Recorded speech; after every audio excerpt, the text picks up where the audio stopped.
Bonjour, c'est Jada Dantaer et aujourd'hui je vous présente l'article ETLQ Dimensionalizing, Measuring and Predicting ETL Quality de Wolfenbarger et Gilly. Maintenant, qu'est-ce que le ETLQ? Le ETLQ, c'est E pour Electronic, Tail pour Retail et Q pour Quality. Et donc le ETLQ, c'est un construit qui évalue et qui mesure la qualité d'un site web de commerce de détail. Maintenant, le sommaire de notre discussion aujourd'hui, on va commencer par le positionnement de l'article et ensuite la littérature scientifique. On va parler de la méthodologie des chercheurs, les résultats importants, les faits saillants et les points améliorés et bien sûr les implications managériales avec un exemple concret. Le positionnement de l'article a été écrit en 2003 et donc le commerce de détail sur Internet était à son début. À l'époque, il n'y avait aucune échelle valide ni une échelle fiable pour mesurer la qualité, donc c'était assez nouveau. Surtout que le fait que l'Internet était en train de créer une nouvelle atmosphère avec le self-service technology par exemple, l'interactivité, la personnalisation, les disponibilités des produits et de l'information 24 heures sur 7. Et donc, pouvoir développer une échelle comme le ETLQ qui mesure l'expérience entière du début jusqu'à la fin était innovateur. Et donc, quand je dis début jusqu'à la fin, on parle de tout le processus de la recherche d'informations, de navigation, de faire les commandes, de parler à service à la clientèle, la logistique des livraisons et la satisfaction des utilisateurs d'un site web de commerce de détail sur Internet. Maintenant, qu'est-ce que les autres scientifiques disaient à l'époque? La littérature disait que la qualité était reliée à la satisfaction, la retention et la loyauté. Et donc, ces choses-là, c'était des déterminants du succès des détaillants. Les chercheurs, à l'époque, étaient juste en train d'étudier des caractéristiques et leur lien avec un résultat. Et donc, ce que ça veut dire, c'est qu'ils prenaient par exemple, le design d'un site web et ils se demandaient comment est-ce qu'il est relié à un résultat comme la satisfaction. Donc, c'était des modèles assez simples. Il y a certains scientifiques qui ont fait des analyses de facteurs, donc ils ont généré des construits, mais ils étaient quand même assez variés d'un chercheur à un autre. Et donc, il n'y avait pas vraiment de modèle complet qui va conceptualiser et créer des construits dans un modèle complet qui va inclure tous les facteurs qui seraient attribués à la qualité. Et donc ça, c'est quelque chose qui est assez innovateur par rapport à ces chercheurs dans cet article-là. Maintenant, comment est-ce qu'ils ont développé leur méthodologie? Ils ont commencé avec un groupe de discussion. C'est la première étape des 3 étapes. Et dans cette première étape, ils ont demandé à des consommateurs de générer des idées par rapport à qu'est-ce qui était important pour eux lorsqu'ils avaient des expériences de shopping en ligne. Et donc, en faisant ça, les chercheurs ont augmenté la probabilité de vraiment mesurer des items qui seraient valides. Et donc ça fait en sorte que le modèle qu'ils sont en train de mesurer serait beaucoup plus robuste parce que ce n'est pas les chercheurs qui ont développé ces idées, c'est les consommateurs directement. Ensuite, ils ont passé un tri de cartes avec ces idées-là. Donc, ils ont demandé à des participants de trier ces cartes pour pouvoir ensuite pouvoir conceptualiser et regrouper en fait toutes ces idées-là pour pouvoir avoir les attributs de la qualité d'un site de commerce de détail sur Internet. Et les outils qu'ils ont utilisés, c'était un cluster analysis des différentes cartes qui ont été triées.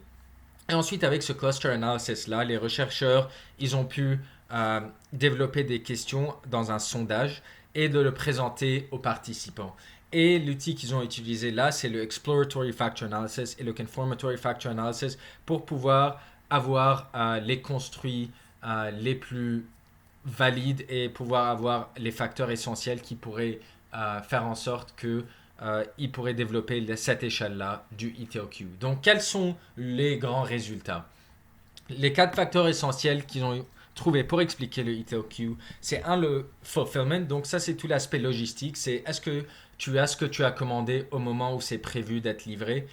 Et le deuxième facteur, c'est le design du site web. Mais on ne parle pas juste d'esthétique. On parle de naviguer le site web, de rechercher de l'information, de passer les commandes, le niveau de personnalisation, la sélection des produits. Donc tous ces facteurs-là qui rentrent là-dedans. Et troisièmement, c'est le service à la clientèle. Donc, est-ce qu'il y a un délai quand on appelle le service à la clientèle? Est-ce qu'on doit attendre longtemps pour une réponse? Est-ce que quand on appelle, on a une réponse de manière efficace et utile? Est-ce que le service il est professionnel et courtois? Et donc tout ça, ça rentre dans le troisième facteur. Et finalement, la sécurité. Ici, on parle des sécurités des données et de cartes de crédit et du partage de l'information sur Internet. Maintenant, quels sont les faits saillants de cet article-là?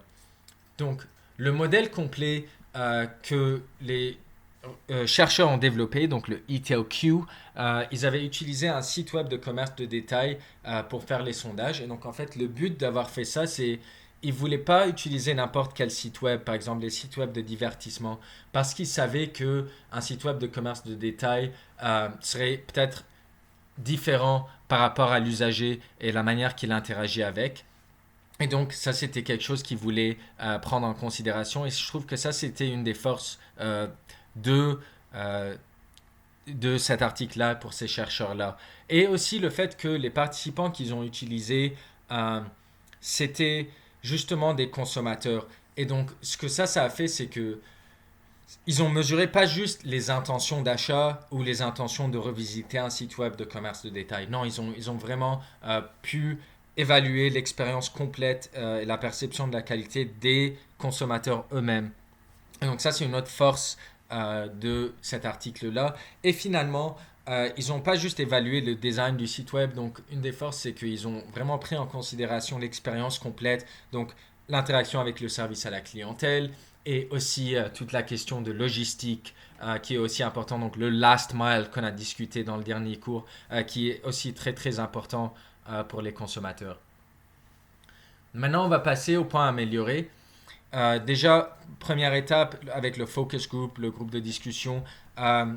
Oui, c'était des consommateurs et ça, c'était une des forces de l'article, mais l'échantillon, c'était plus que tout des employés et des étudiants de l'université. Et donc, c'est personnes-là ne représentent pas toute la population et donc c'est pas vraiment généralisable au reste de la population. Ça, c'est la première étape. La deuxième étape pour le tri de cartes, ils avaient utilisé 100 cartes et moi je trouve que c'était peut-être un peu trop en termes de charge cognitive et le fait qu'avec 100 cartes, les participants peuvent pas vraiment garder une vue supérieure, donc un high level view des cartes. Et donc ça fait en sorte que peut-être qu'ils ont trié de manière qui n'est pas très optimale parce qu'il y avait trop de charge cognitive par rapport à ça aussi. L'autre chose, c'est la sécurité et le sondage. Donc là, c'est une variable qu'il faut prendre en considération, la variable de sécurité, parce que peut-être que les gens qui ont rempli les sondages sont les gens qui ne se sont pas très concernés par rapport à la sécurité de leurs données.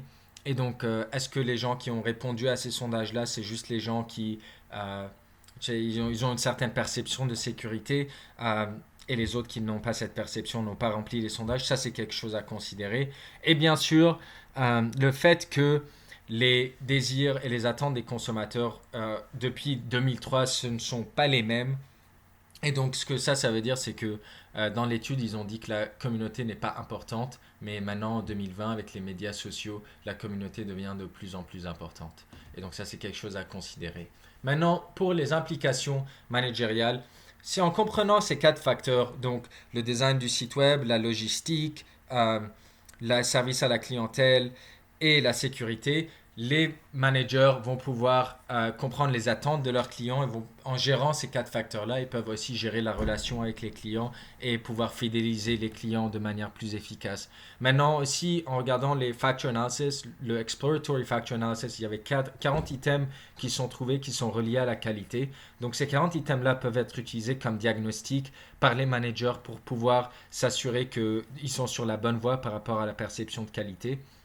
Et aussi le Confirmatory Factor Analysis avec les 14 items globaux qu'ils avaient trouvés. Donc, les managers pourraient utiliser ces items-là comme des KPI pour pouvoir mesurer la qualité par rapport à leurs usagers. Et maintenant, finalement, on passe à l'exemple concret d'Amazon.ca. Donc, en termes de fulfillment de logistique, Amazon, c'est un leader. Avec Amazon Prime, on sait que tous les colis arrivent à temps. Il n'y a jamais de surprise par rapport à ça. Tout le monde adore Amazon pour ça.